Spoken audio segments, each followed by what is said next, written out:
Maggio è il mese della mostra dei vini di Collina e qui a Rua di Feletto siamo arrivati alla 48esima edizione.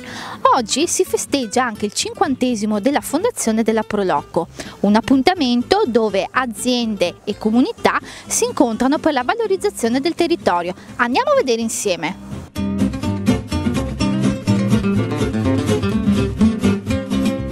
Siamo all'inaugurazione della 48esima mostra dei vini di Collina di San Pietro di Feletto, dove vede impegnate 40 aziende con più di 130, siamo attorno ai 137 vini, aziende che hanno lavorato in maniera egregia. In più abbiamo il piacere di festeggiare il 50esimo della fondazione della Proloco di San Pietro di Feletto.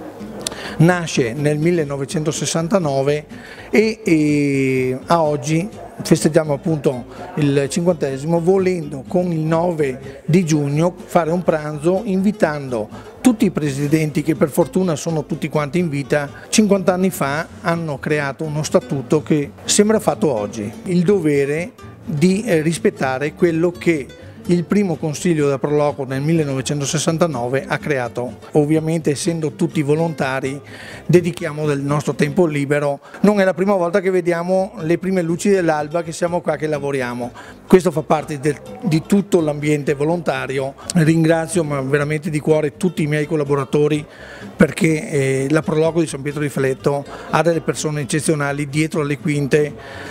Non avessimo queste persone non potremmo neanche pensare di fare attività a questo livello. C'è una partecipazione corale non solo dei produttori, ma anche di tutta l'altra gente, della popolazione, che attorno a questi eventi si stringono e vivono questo territorio in maniera diciamo così forte, in modo che questa diventa una manifestazione di promozione di un prodotto, ma soprattutto iniziative di promozione del territorio.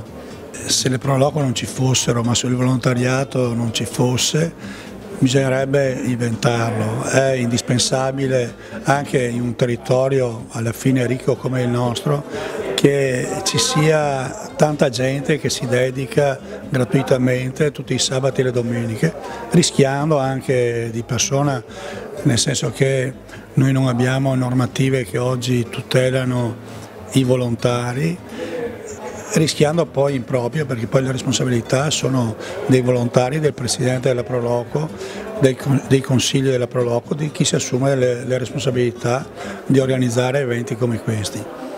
Ed è questo un grande valore quindi di queste persone che ci credono e nonostante tutto continuano ad andare avanti e a lavorare per il proprio paese.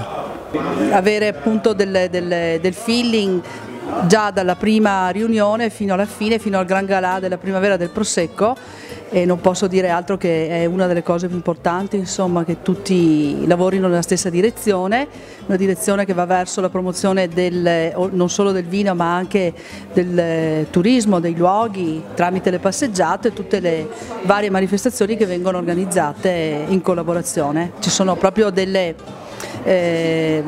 filoni che vengono sviluppati, dei temi tra tutte le mostre, e questo insomma è poi il risultato. Sì, la risposta c'è sempre, il territorio partecipa attivamente ad ogni evento e capisce insomma che ogni mostra è una vetrina del territorio. Iniziativa di Umpli Treviso, Stati Generali del Turismo, che sono una serie di incontri organizzati appunto da Umpli Treviso con la collaborazione di Camera di Commercio di Treviso Belluno, della Regione Veneto e del GAL Alta Marca. Sono iniziative che portano, diciamo, su un tavolo di lavoro tutte le parti sociali, a partire appunto da chi lavora nel territorio, le imprese, le associazioni, e vogliono che questo territorio cresca dal punto di vista turistico.